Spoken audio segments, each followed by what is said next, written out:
बिस्मिल्लाहिर्रहमानिर्रहीम। अस्सलाम वालेकुम नाज़रीन, फरवाज़ एनबी न्यूज़ के प्लेटफॉर्म से मैं आपका मेज़बान नवाज़ भुट्टो आपकी खिदमत में हाजिर। नाज़रीन, आज जो कुछ भी हुआ ज़मान पार्क से लेकर जुडिशल कम्प्लेक्स तक और F8 कचहरी से लेकर फिर जुडिशल कम्प्लेक्स तक, इस सारी सिचुएशन को अगर हम गौर से देखें तो फिर इसमें शिकस्त रियासत की नज़र आती है और रियासत को अपनी शिकस्त तस्लीम कर लेनी चाहिए। और हैरत होती है, जिस तरह मैं अक्सर कहता हूँ कि अदलिया का जो इसमें किरदार है वो बड़ा ही हैरान कुन है। यानी कमाल है कि एक तो एक जज साहब को अपनी अदालत से उठा के दूसरी अदालत में भिजवा दिया गया और वो दूसरी अदालत में सुबह से लेकर शाम तक एक मुल्जिम का इंतजार करते रहे।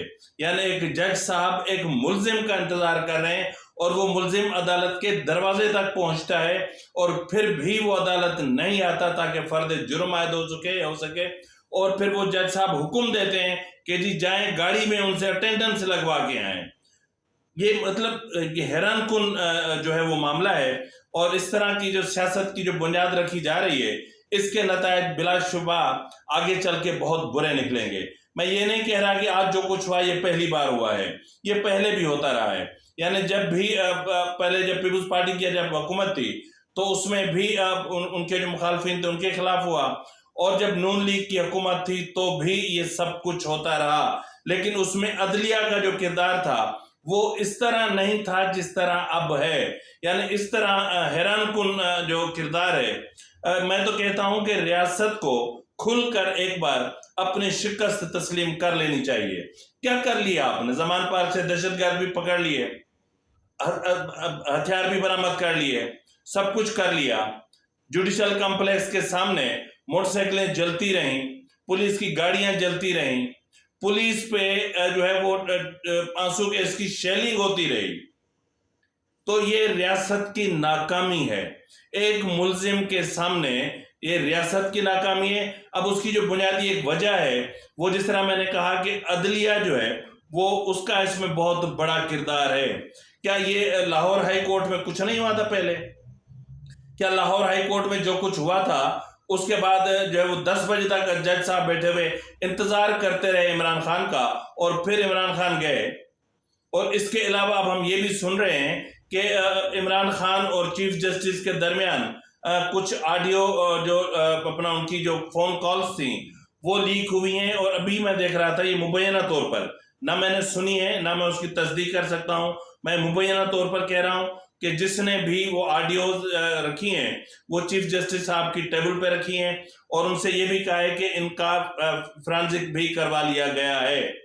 तो इसलिए मतलब आप इमरान खान को आपने रिलीफ देना है। तो बहरहाल अब जब इस तरह की सिचुएशन आए और जस्टिस उमर अता बंदियाल साहब जैसे चीफ जस्टिस और वो भी जो है वो ब्लैकमेल हो जाएं, तो फिर ऐसी सूरत हाल में क्या किया जा सकता है? नाजरीन, इस हवाले से मैंने राब्ता किया नामवर सहाफ़ी और सियासत पर इंतहाई गहरी नज़र रखने वाले मजहर अब्बास साहब से। तो आइए मजहर अब्बास साहब से बात करते हैं। मजहर साहब, आज जो कुछ हुआ यानी ज़मान पार्क से लेकर जुडिशल कॉम्प्लेक्स तक, इस सारी सिचुएशन को आप किस तरह देखते हैं? देखो नवाज, सीधी सी बात है कि चीजें ये हैं कि आप किस तरह हैंडल करते हैं चीजों को। एक ये नजर आ रहा है वादे तौर पे, खासतौर पे मुस्लिम लीग नून के वो हर सूरत में इमरान खान की गिरफ्तारी चाहते हैं। और ये पूरा miss handling of the operation जो होता है ना, हमेशा सियासी, खासतौर पे सियासी जमात के लिए और सियासी हुकूमत के लिए हमेशा नुकसानदेह होती है। और ये आपने माजी में भी देखा है। अगर आपको याद हो कि बेनजीर भुट्टो जब गिरफ्तारी देने की और लियाकत बाग वगैरह में या लियारी में हमने देखा है, पिंडी हो या लियारी हो, तो वहाँ टेयर गैसिंग और ये सब चीजें उसका वो रही हैं। अच्छा, उस वक्त मुस्लिम लीग नून का वो ये था कि किसी तरह बेनजीर भुट्टो की पार्टी पर पाबंदी लगाई गई थी।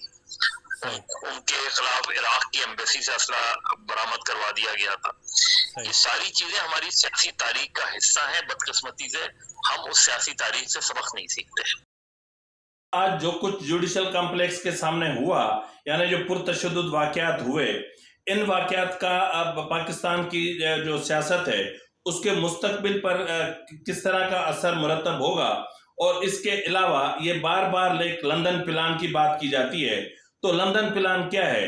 عمران خان بہتر بتا سکتے ہیں، لیکن غالباً ان کا اشارہ ظاہر ہے سابق آرمی چیف کی طرف تو نہیں ہے اب۔ ان کا اشارہ یہی ہے کہ شاید نواز شریف ہیں، عین ممکن ہے، انہوں نے نام تو نہیں لیا لیکن نام انہوں نے اس حوالے سے تو موجودہ آرمی چیف کا بھی لیا ہے کہ جی موجود ہے، اور انہوں نے براہ راست کہا ہے کہ اسٹیبلشمنٹ کے بغیر یہ حکومت چل نہیں سکتی 2 دن۔ تو وہ اشارہ تو غالباً یہی کر رہے ہیں، میں پورے سے نہیں کہہ سکتا کہ شاید لندن میں جو ہے آرمی چیف کی نواز شریف سے ملاقات ہوئی ہو اور اس میں یہ پلان بنایا گیا ہو کہ کس طرح عمران خان کو جو ہے گرفتار کرنا ہے یا فکس کرنا ہے، اس طرح کی چیزیں۔ تو یہ وہ ہے اس چیز کا کی تصدیق یا تردید تو میں نہیں کر سکتا کیونکہ عمران خان نے یہ بات کی، عمران خان ہی بہتر بتا سکتے ہیں۔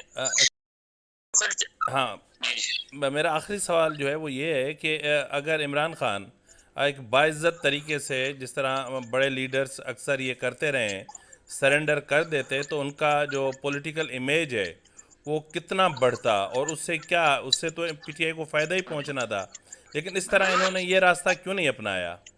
دونوں چیزیں ہیں نواز، دونوں ہی چیزیں ہیں۔ ہاں، پولیٹیکل لیڈر کا قد گرفتاری دینے سے بھی بڑھتا ہے اور ڈیفائن سے بھی بڑھتا ہے۔ صحیح۔ اور ڈیفائنس اس لیے کہ وہ پچھلے 11 مہینے سے اپنے پولیٹیکل ورکرز کو چارج کیے ہوئے ہے۔ صحیح۔ اسے یہ پتا ہے کہ الیکشنز ہونے جا رہے ہیں، الیکشن ہوتے ہی نہیں ہوتے یہ تو الگ بات ہے، لیکن ابھی آن پیپر تو الیکشن صوبائی اسمبلی کے ہونے جا رہے ہیں نا۔ صحیح۔ تو اس کو یہ خدشہ ہے کہ اگر وہ گرفتار ہوا تو اس کے علاوہ کوئی الیکشن کیمپین چلا نہیں پائے گا۔ صحیح۔ لہذا وہ یہ سمجھ رہا ہے کہ اس کی ٹائمنگ جو ہے اس کے گرفتاری کی وہ ایسی ہے کہ جس میں اگر اس نے گرفتاری دے دی تو نقصان ہوگا۔ صحیح۔ اب وہ ہو سکتا ہے کہ اس کا یہ اسسمنٹ غلط ہو، لیکن اس کا یہ اسسمنٹ ہے کہ اس وقت گرفتاری دینے سے پارٹی کو نقصان پہنچ سکتا ہے۔ صحیح۔ بہت شکریہ مظہر بھائی، آپ نے ٹائم۔ اور ناظرین، جس طرح میں بات کر رہا تھا آپ سے کہ عمران خان وہاں سے چلا اور بیچ میں بھی کچھ ہوا، یعنی چکوال انٹرچینج پر عمران خان نے جو ہے وہ ایک اپنی گاڑی کو کسی طرف گھما لیا تھا اور وہاں پر تنہائی میں ان کی کسی سے ملاقات ہوئی تھی۔ آپ کو پتہ ہے کہ چکوال انٹرچینج سے ایک راستہ ہے جو سیدھا کہیں جاتا ہے، اور یہ جو روڈ ہے اس پہ اربوں روپے خرچ کر کے بنوایا گیا ہے، اور یقیناً میں بات کر رہا ہوں لیفٹیننٹ جنرل ریٹائرڈ فیض حمید کی۔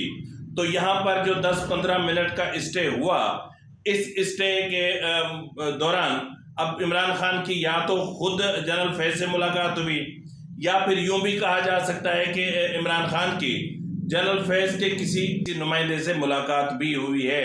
تو یہ ناظرین جو سچویشن ہے یہ بڑی کرٹیکل ہوتی جا رہی ہے، اور سیاست جو اس وقت ہے یوں سمجھ لیں کہ اب جٹھوں کی سیاست جو ہے وہ پروان چڑھ رہی ہے، یعنی آپ نے عدالت کے سامنے نہیں جانا تو نہیں جانا، جج آپ کا انتظار کرے گا تو کرے گا، آپ کو 10 منٹ کے اندر 8 کیسز میں ضمانت ملے گی تو مل گئی، آپ کو 25 منٹ میں آپ کے جو ہے وہ اپنا بیل بیفور اریسٹ ہو جاتی ہے اسلام آباد ہائی کورٹ سے تو ہو جاتی ہے، آپ کے خلاف توہین عدالت کا مقدمہ چلتا ہے اور عدالت کی ہی ڈائریکشن پہ وہ مقدمہ پھر ختم بھی ہو جاتا ہے۔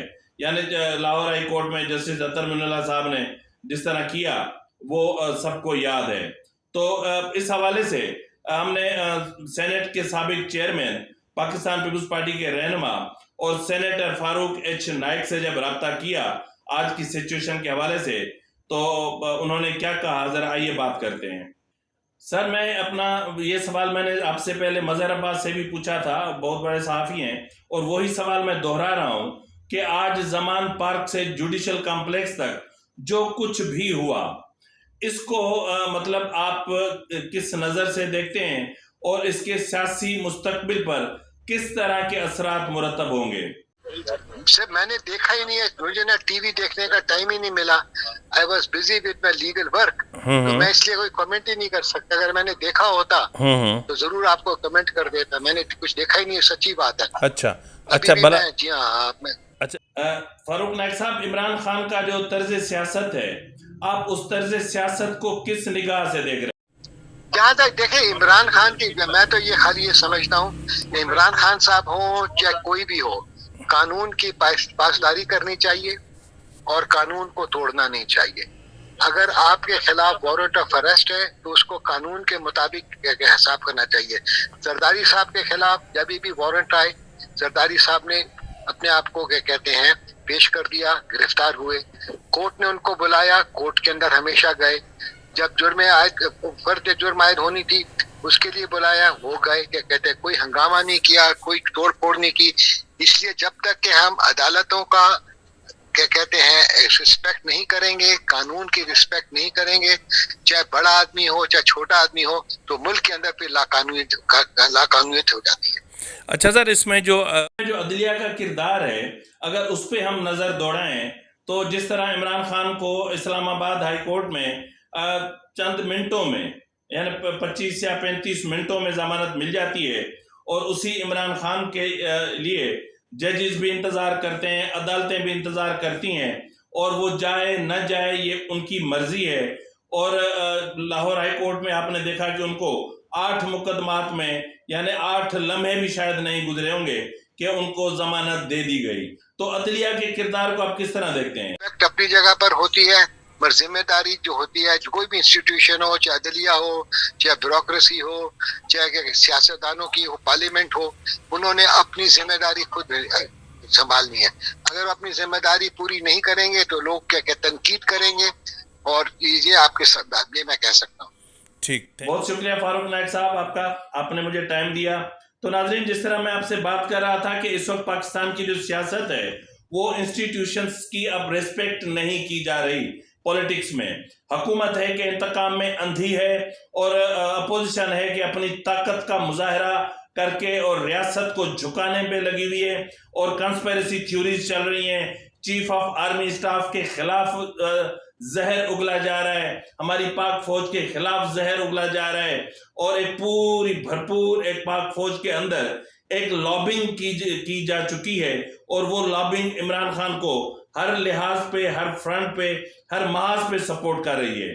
तो ऐसी सूरत हाल में यकीनन जो है वो जो रियासत होती है वो कमजोर होती है। सियासी इंतशार मुआशी इंतशार को जन्म देता है, और इस वक्त पाकिस्तान उस मुआशी इंतशार से गुजर रहा है। लेकिन इसके बावजूद हम एक जगह बैठकर बात करने की बजाय एक दूसरे को शिकस्त देने पे तुले हुए हैं, एक दूसरे को लटकाने पे तुले हुए हैं, एक दूसरे को जेलों में बंद करने पे तुले हुए हैं। इंतकाम की सियासत, जहां जहां इंतकाम की सियासत शुरू होती है वहां वहां सियासत का जो असल जो चेहरा है वो मस्ख होता रहा है। ये माजी में भी होता रहा है, ये अब भी हो रहा है, माजी करीब में भी होता रहा है, यानी खुद इमरान खान के दौर में, और आज इमरान खान खुद उसी को भुगत रहे हैं। और कल को जब कोई और हुकूमत आएगी तो फिर वो भी इसी तरह जो उनके सियासी मुखालफिन होंगे उनको पॉलिटिकल विक्टिमाइजेशन का निशाना बनाएगी। इसमें बड़े से बड़ा किरदार अदलिया का है। जब तक अदलिया में से तकसीम खत्म नहीं होती, जब तक अदलिया जो है वो बहुत माजरत के साथ जब तक अदलिया किसी के लिए आसानियां पैदा करना नहीं छोड़ती, जब तक अदलिया बिल्कुल न्यूट्रल होके और अपने इस सिस्टम को ठीक करने के लिए अपना किरदार अदा नहीं करेगी, तब तक इस मुल्क का निज़ाम ठीक नहीं हो सकता। तो नाज़रीन, इसी के साथ ही अपने मेज़बान नवाज भुट्टो को इजाज़त दीजिए।